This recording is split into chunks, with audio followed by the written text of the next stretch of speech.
All right, let's talk about the box office of Suicide Squad again. There's something very unique about it. I'm going to use Scott Mendelson's article here, where he examines, as we all know, with Forbes magazine, he examines the box office of movies. And here he said something that's very interesting in Suicide Squad's box office. You can go ahead and read his article if you wish. But the interesting thing that I really want to track down here is he said, I'd still like to dig around and see how unusual it is for a movie to fall that hard on a weekend too and still hold out for the next few weeks. I'm going to use X-Men The Last Stand to show you something. So first of all, X-Men The Last Stand, it was not a box office flop. This is very important. Its budget was $210 million. It needed to make $420 million to break even. It made $459 million, about $39 million more. It had a box office drop in its second weekend of 66.9%. That's $34 million. From 122 million, which is a significant drop. But it was able to recoup from that. Now we're going to look at its multiplier. Believe you me, this is still a phenomenal feat for a movie to recoup from very low drops. The majority of movies that drop that low, they don't recover. 234,362,462 is its domestic gross. We're going to divide that by its weekend gross, which is this one over here. 102,750,665. It has a multiplier of 2.28. That, believe you me, is crazy because that's a multiplier similar to Civil War's multiplier, if you do recall. And that's very good. You know, there are some other movies out there like Twilight Sagas. They have multipliers like 2.03, 2.07. They recover from the big drops that they have, but I think one of them was 2.11. That was the best recovery it had. A very good, decent multiplier. It shows, again, they recover from the big drops, and word of mouth carries them on to be able to sustain themselves. So 2.28 is spectacular, especially considering that X-Men, it had a tremendous drop of 66.9%. Now, I'm using X-Men Last Stand as a reference because that's one of the successful films that has managed to do that. Now, it's very rare for a film to be doing what Suicide Squad is doing. Suicide Squad has gone beyond that to 2.30, okay? So what kind of films, I was looking, because there's a lot of films that did below 2.30. It's not every day a film gets knocked down by 67.4% in its second weekend. Even X-Men The Last Stand didn't fall that hard and come back from that. And the other point you need to know is Suicide Squad, its profits are ridiculous as well. It has, if we're going by these numbers here, it's made $350 million in profit. X-Men The Last Stand hasn't even touched that. And it has a lesser drop than Suicide Squad's drop, okay? But I'm just showing you just how rare this is. This is really unusual. You got horror films that have drops, but even then, they end up being very close to being top heavy, or they are top heavy. Let me give you 3 films which actually did some remarkable things, even more remarkable than Suicide Squad. The first one I want to talk about is Aragon. Aragon wasn't a film that was an American film. It was actually made in Europe. It's a European film. But this film took a pounding at the box office. Now, to be fair, in the domestic box office, it didn't do very well. Internationally, it did much better, and that's what really saved it. But still, it's worth the while knowing that this film caught itself. It was really going down into the earth, and I'll show you what I mean. And Aragon is a film that the critics really didn't like. They didn't take to it. This movie fell by 69.9%. A greater fall than even Suicide Squad. A greater fall than even Batman v Superman.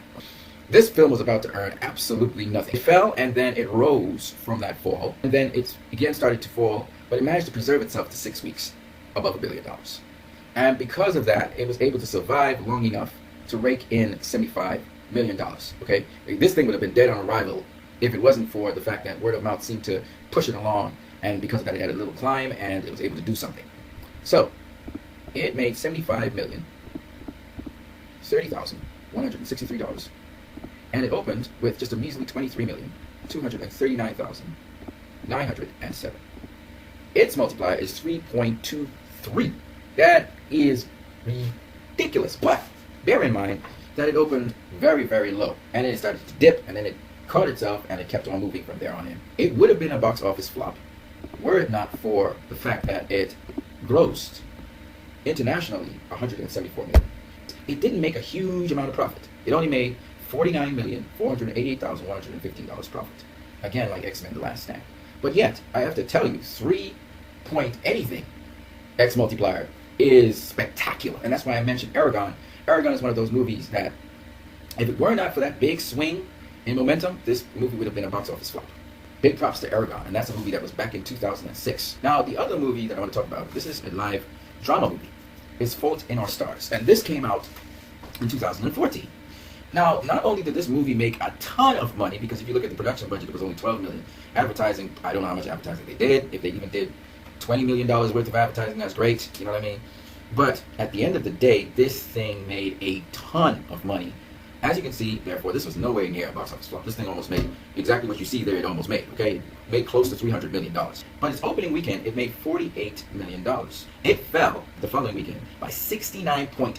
This is ridiculous. However, you know, during the week, it's raking in money. So that's why it was still a consistent movement. Even though this weekend was a drop, it was pulling in money. So its cumulative gross was 80,762,200. So it was pulling in money during the week. And the following weekend, it dropped 42%, and it started catching itself 40%, and it fell again 51%, and then 40% again. But by then it had made 119 million, and it made an extra 5 million for the next set of weeks that it was there, the next 18 weeks. This is like a Batman v Superman fall. After it had opened with a small weekend opening, it could easily have annihilated this film. This film could have disappeared if it wasn't for good word of mouth. Let's look at this 2x multiplier. 1, 2, 4, 8, 7, 2, 3, 5, 0, and its opening equals $48 million, $2,523. Its multiplier is 2.60. Yes, Aragon was a ridiculous number as well, but Aragon didn't make this kind of profit. We're talking about ridiculous amounts of profit here. Just the domestic gross profit is 1,000%. Okay? So this movie not only shows it's better than Suicide Squad in terms of its multiplier, but it's also better than Suicide Squad, clearly, in terms of the kind of profit for its investment. This film had no great stars except for Willem Dafoe. That was it. And this film the story must have been fantastic because a lot of people went to see it. It made a lot of money. I don't know what the critical reception for the movie is. You guys can go and do your research on that part. The other movie is The Day the Earth Stood Still, which was in 2008. And it turned a decent profit again.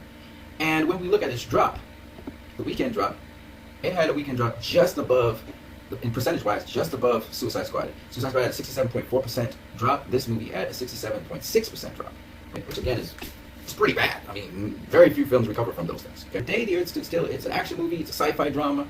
Its domestic gross, as you can see here, didn't quite match up to its budget, but almost did. And that's pretty incredible. That's impressive. And then the other impressive thing is that it actually made about 73 million profit. 79,366,978 is what it made domestically. And of course, the opening weekend was 30,480,153. Okay, and this also had a multiplier, very much like The Fault in Our Stars, except it had a bigger budget because it's a sci-fi movie. This movie pretty much did very, very, very, very well after that drop, and that drop was, as I said before, it was a significant drop, as you can see there. And then it really recouped. The next weekend, it only had a drop of 22.2%, which is remarkable, even with losing cinemas. And the fourth weekend, a 34% drop. Then had a massive drop of 69.3%, but by then it had raked in quite a lot of money by then. And then it kind of dropped off from there on. So it stayed for about 5 weekends, but it made its money that it needed to make by word of mouth through the week and through the weekends to pull up this total, 79,366,970. That is, again, something where this movie literally saved its skin and turned a profit at the same time. Again, I don't know what the critical ratings for these movies were. That would be something I could do in another video. But the point I'm making is, these are movies that almost challenged Deadpool's status. Deadpool had a multiplier of 2.74. These movies, even though they dropped really heavily, they had a word of mouth like no other word of mouth. It was almost like Deadpool's word of mouth, where people were just like, you got to see this movie. Even it doesn't matter what people say, it doesn't matter how they review this movie, you got to go see it. That's the kind of word of mouth that kept these movies alive. Every last one of them. Aragon, The Fault in Our Stars, and The Day the Earth Stood Still.